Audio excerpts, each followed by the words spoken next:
Modern human beings carry within themselves a void that is difficult to fill, a constant restlessness that drives them to seek solutions in the external world.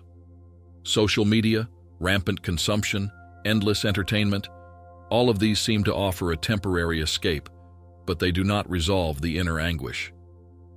Carl Jung, one of the greatest scholars of the human psyche, believed that this growing anxiety has much deeper roots than we imagine. It is not just about external factors, such as economic crises or the uncertainty of the future, but an internal conflict that is often ignored, the disconnection from our true essence. We live in an era where we are bombarded with information at every moment. Social media presents us with an edited reality, where other people's lives always seem more interesting, more successful, happier. This scenario generates a sense of inadequacy, a silent burden that carries with it the fear of not living up to imposed expectations. Furthermore, the incessant flow of negative news reinforces the feeling of helplessness, as if we were at the mercy of events beyond our control. All of this fuels a permanent state of alert, a continuous stress that translates into anxiety. However, Jung invites us to look beyond these external influences. He points to something that few have the courage to face. The origin of anxiety may lie within ourselves. Our thought patterns, beliefs, and unrealistic expectations play a crucial role in how we deal with life. We create an ideal of who we should be and punish ourselves when we fail to achieve it. The fear of judgment, excessive self-demand, constant comparison, all of this forms fertile ground for emotional suffering.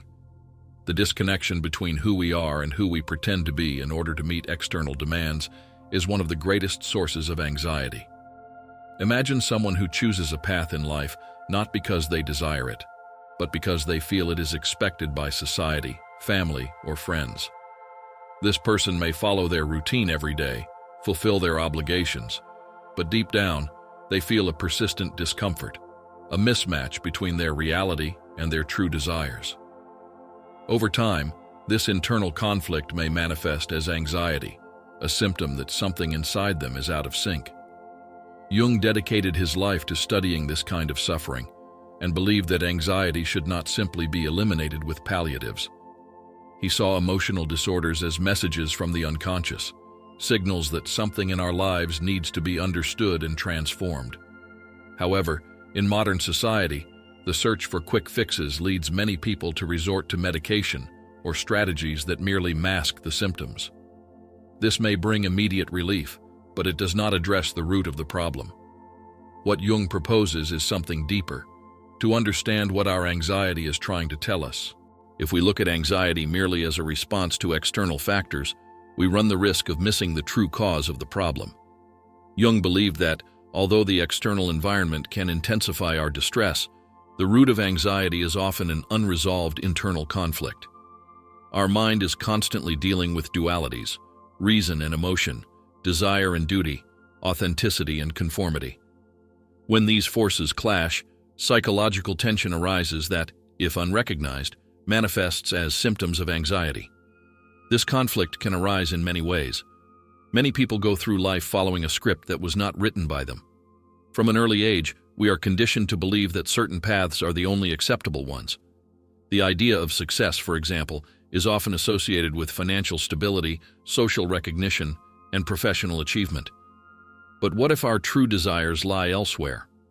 What if what truly makes us happy does not align with what society expects of us? Jung saw this dilemma as one of the main factors of psychological suffering. He believed that anxiety arises when we stray from our inner truth. The unconscious constantly sends us signals that something is not right, a feeling of emptiness, an inexplicable discouragement, the inability to find joy in small things. But instead of listening to these signals, many try to silence them. The problem is that the more we try to ignore the call of our true self, the stronger the anguish becomes. Additionally, another factor intensifies this tension: self-sabotage. In many cases, we not only ignore our essence, but also create internal barriers that prevent us from changing. The fear of failure, insecurity, the belief that we are not good enough, all of this keeps us trapped in cycles of dissatisfaction and frustration. Jung emphasized that, to overcome anxiety, We need to confront these fears and question the narratives that limit us. What Jung proposes is a path of self-knowledge, a process of looking inward and identifying where these internal tensions lie. He invites us to reflect, am I living according to my true values or merely following imposed expectations? Am I allowing myself to be who I truly am, or am I shaping myself to please others? These are difficult but necessary questions for those who wish to understand the true origin of their anxiety. And this journey is not simple. Facing our own dilemmas can be uncomfortable because it requires courage to recognize truths we would rather avoid. But according to Jung, this is the only way to transform anxiety into something productive, a sign that we are ready to grow, to let go of what no longer serves us, and to build a life more aligned with our essence. The question that then arises is, how can we use this understanding to overcome anxiety and give new meaning to our suffering? If anxiety is not merely a problem to be eliminated, but rather a sign that something within us needs to change, then our approach to it must be completely different. Instead of trying to silence it with distractions or medications that merely suppress its symptoms, Jung invites us to listen to it. He saw anxiety as a messenger of the unconscious, a warning that we are living in a way that is misaligned with our essence. But how can we transform this suffering into something useful? The first step is to recognize that anxiety does not arise without reason. If we are constantly feeling distressed, restless, with a weight on our chest that we cannot explain, it is likely that there is an internal conflict that needs to be understood. Jung believed that many emotional disorders emerge because we refuse to face our own shadows, those parts of ourselves that we reject, deny, or repress. The shadow, according to Jung, consists of all aspects of our personality that have been set aside because they did not fit external expectations. It could be a desire we have suppressed, a vocation we have ignored, or even emotions we have learned to hide, such as anger, sadness, and frustration. Over time, these neglected parts of ourselves begin to manifest in indirect ways, through anxiety, discouragement, or the persistent feeling that something is wrong, even if we cannot identify exactly what it is. Modern society does not teach us how to deal with this kind of anguish. On the contrary, we are constantly encouraged to seek quick solutions, to avoid discomfort, and to distract ourselves with anything that makes us forget what we are feeling. However, according to Jung, this escape only takes us further away from the answer we are looking for. Anxiety, rather than being suppressed, should be explored. We must ask ourselves, what is it trying to show me? What part of myself am I ignoring? This process does not mean that we must accept suffering as something inevitable. On the contrary, understanding anxiety as a call for transformation gives us the opportunity to give it new meaning. When we stop seeing it as an enemy and start seeing it as a compass pointing to something that needs to be addressed, we open space for real internal change. But this path requires a willingness for self-knowledge. It means facing our insecurities, confronting our fears, and questioning the narratives we have built about ourselves. It is a deep and often uncomfortable process, but Jung believed that it was the only genuine way to find emotional balance. After all, anxiety is not just a problem to be solved. It is a sign that something within us is crying out for attention. For Jung, neurosis, which can manifest as anxiety, depression, or other emotional disorders, was not merely a clinical problem to be superficially treated, but a valuable sign that something within us is out of alignment. He saw neurosis as a call for transformation, an attempt by the unconscious to alert us to internal conflicts that we have ignored. Many people, when experiencing intense anxiety, seek solutions that only suppress the symptoms without investigating the root of the problem.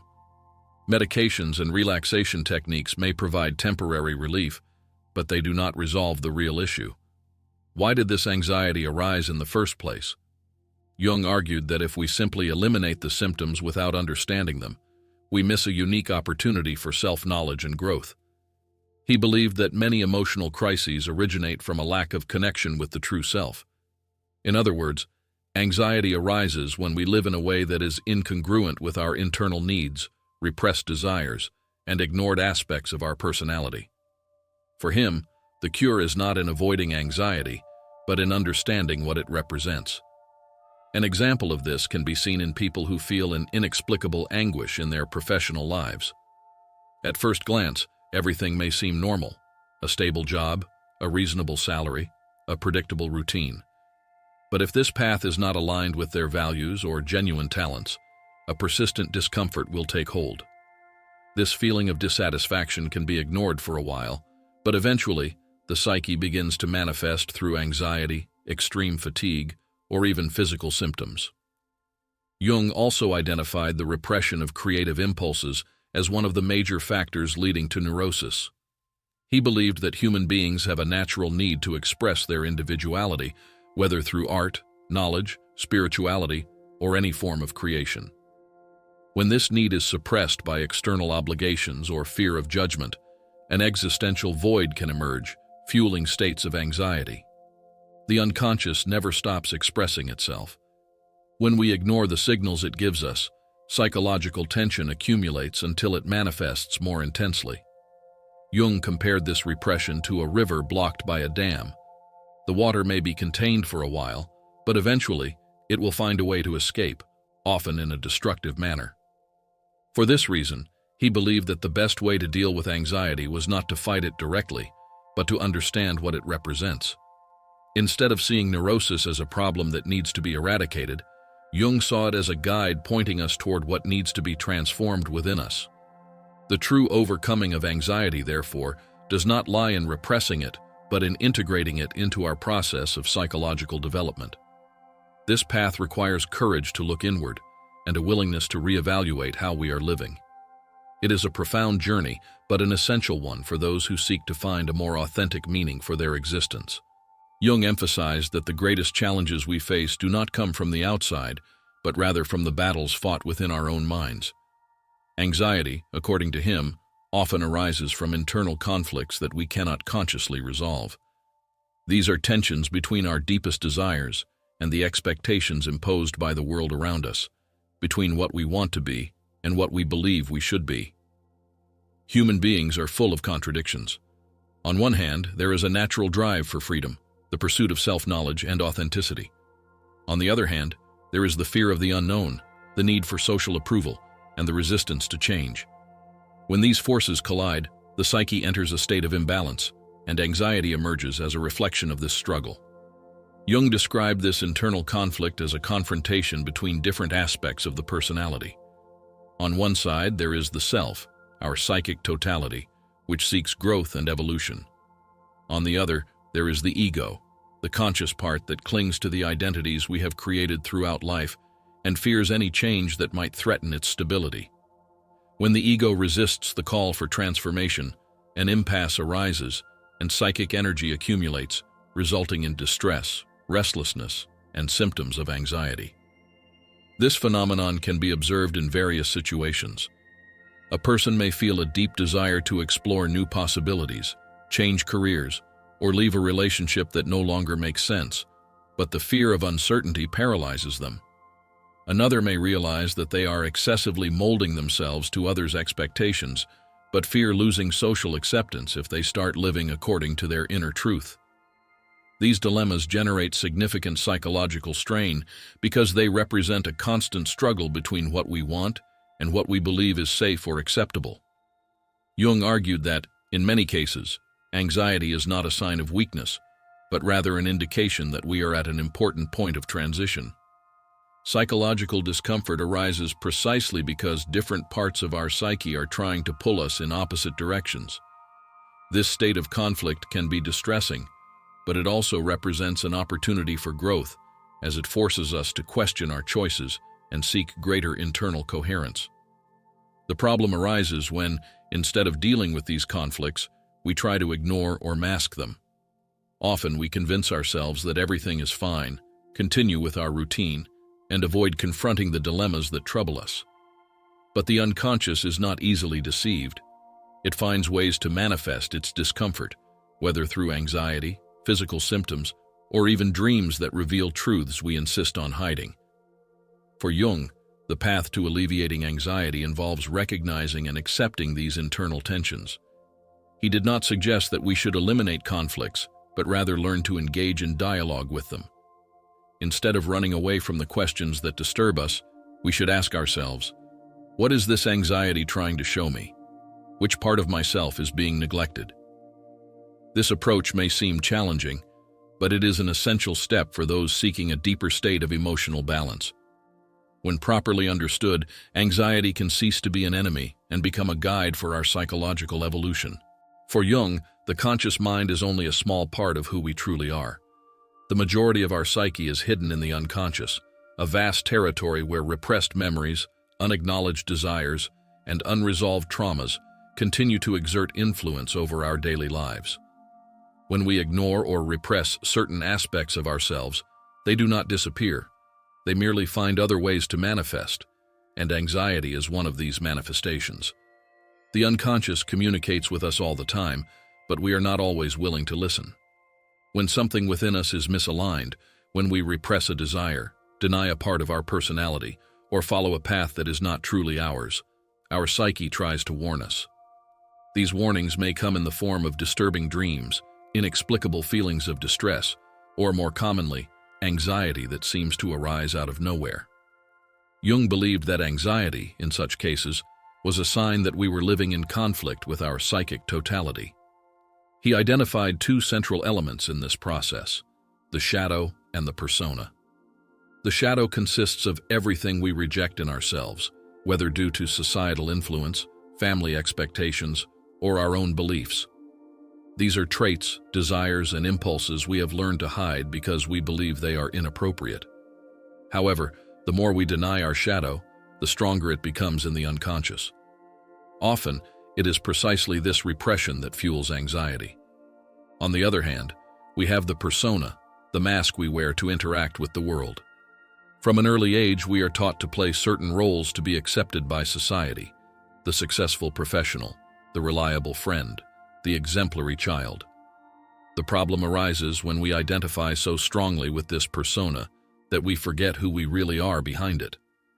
This creates a disconnect between our external identity and our true self, generating a silent internal conflict that translates into restlessness and distress.